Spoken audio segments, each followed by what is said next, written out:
Então, você está numa situação de polaridade, de coincidência dos opostos. Então, você está, como você olha esse mundo hoje, como coincidência dos opostos. Então, essa dimensão, que ao mesmo tempo que você tem uma estética que vai falar de espetáculo, vai falar de uma estética de ruptura e transformação, de desterritorialização, como é chamado por alguns autores, você vai ter aqueles sujeitos, tá, que vão ser produtores de relações, que fazem trabalhos de costuras micros. Esse exercício da dualidade que é, talvez, a primeira provocação que eu trago para pensar nisso aí.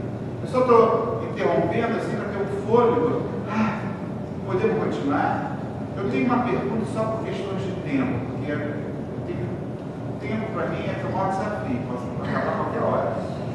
Porque eu tenho a questão seguinte para compartilhar com vocês. Dentro do trabalho que eu organizei, tem uma parte que eu chamei de barricadas históricas entre pureza estética e a função social. Essas barricadas históricas, quer dizer, existe um percurso histórico dessa fronteira, tá? Seria mais uma apresentação histórica desse percurso, onde artistas estão voltados para um agenciamento sociopolítico e outros artistas ou outros pensadores e críticos que têm uma descrença em relação a isso. 15 minutos. Ok. Com 15 minutos, então, essa parte histórica popular. Já respondeu. Tá? Então, eu vou seguir para o que eu chamei o sentido do público. Pedagogia do campo ampliado. O sentido do campo ampliado, pedagogia do campo ampliado, Paulo Nogueira trouxe para a Bienal Mercosul, e isso aqui foi um desdobramento dessa apresentação. Dois outros fios para essa genealogia são trazidos do campo da museologia e de crítica da arte. O que passou a ser chamado como nova museologia, eu estou chamando a atenção por causa que essa nova museologia já não é mais nova, tá? De 1972 para cá. Hoje ela é chamada de museologia social e, principalmente, essa museologia social dos pontos de memória, das casas de memória, elas envolvem uma gestão de coletivo que ela se aproxima e não se comunica, se aproxima e não se comunica com as práticas mais avançadas da arte contemporânea. Aqueles que estão mais estudiosos da arte contemporânea vão identificar os agenciamentos que a Europa está usando, que estão estudando Paulo Freire, naquilo que surgiu no Chile e que hoje temos referências no Brasil. Não são necessariamente práticas artísticas, mas são práticas políticas culturais voltadas à construção de patrimônio, uma noção de patrimônio através de relações. Então não é mais a relação de um turismo cultural, mas uma gestão de saberes. O que passou a ser chamado como nova museologia faz parte de um percurso de ativismos, deflagradores de diferentes práticas sociais participativas, com bases comunitárias, com base no que eu estou chamando de múltiplas vozes. Essas mobilizações da sociedade civil são voltadas ao reconhecimento de defesa de patrimônios intangíveis ou imateriais, as festas, trocas de saberes e fazeres, que vão fundar um movimento de projeção internacional dos ecomuseus, museus ao ar livre, antimuseus ou ainda centros comunitários.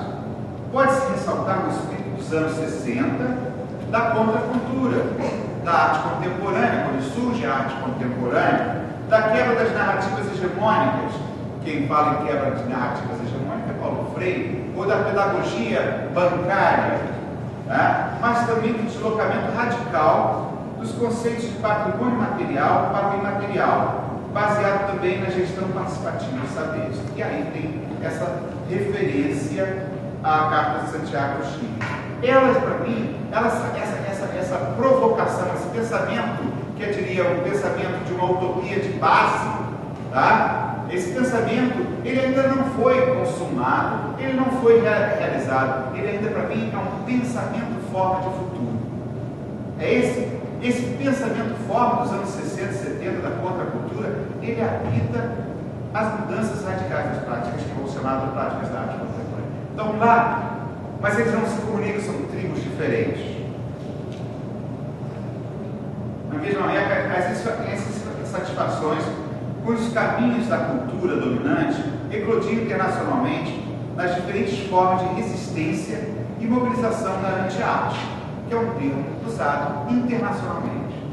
A anti-arte chega ao Brasil, chega no discurso do próprio Lígia Clark ou do Hélio Sica, chega no discurso, mas ele é totalmente alinhado com a nossa cultura da adversidade, vivemos, da nossa cultura não instituída. Então, quando um parangolé é percebido por Hélio Sica, ele é percebido fora das instituições.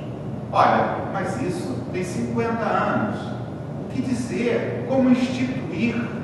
Como trazer para o instituinte das nossas práticas esse pensar que celebra a vida, que celebra o acaso, que encarna no caminhar pela vida, pela cidade, pelo quarto, as suas relações de memória, de patrimônio ou relações de produção artística.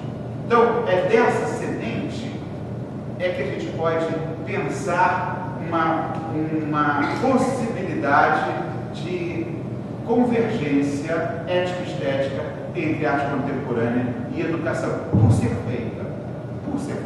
E que nesse ser feito é que se possa afetar, incomodar e transformar as gestões das instituições.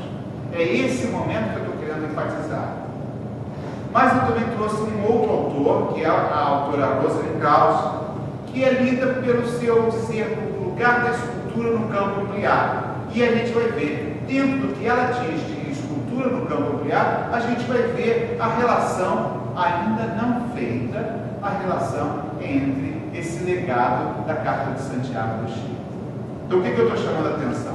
Primeiro eu citei o Cadame, jogos, festas e símbolo.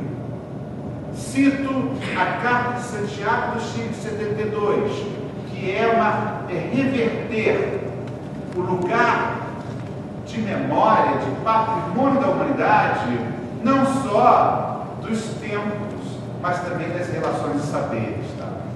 Está claro isso?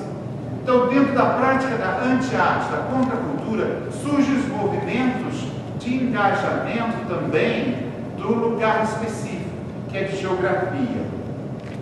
Então, essa citação que eu vou ler da Rosalind Krauss, ela pode ser refletida como o que a gente vive de possibilidade de atuar em todos os trâmites da cultura popular, do folclore, das práticas artesanais, para um pensar poético naquilo que é nossas raízes, digamos, antropofágicas.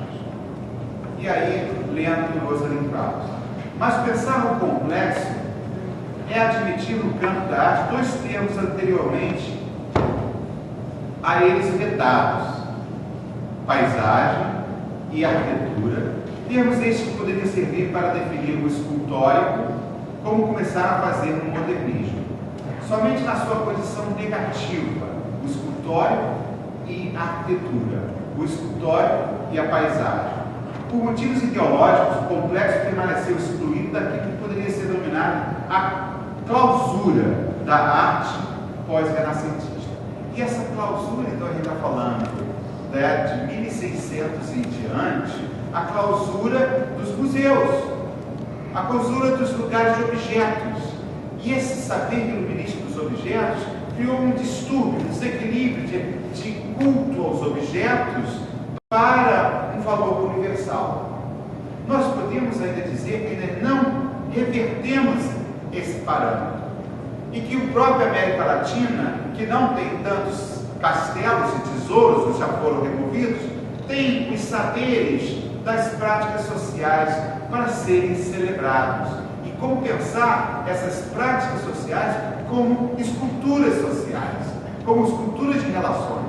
Então esse é um dilema, essa é uma zona limite para a gente celebrar o cotidiano, celebrar as relações humanas como uma potência pedagógica e como uma potência estética transformadora.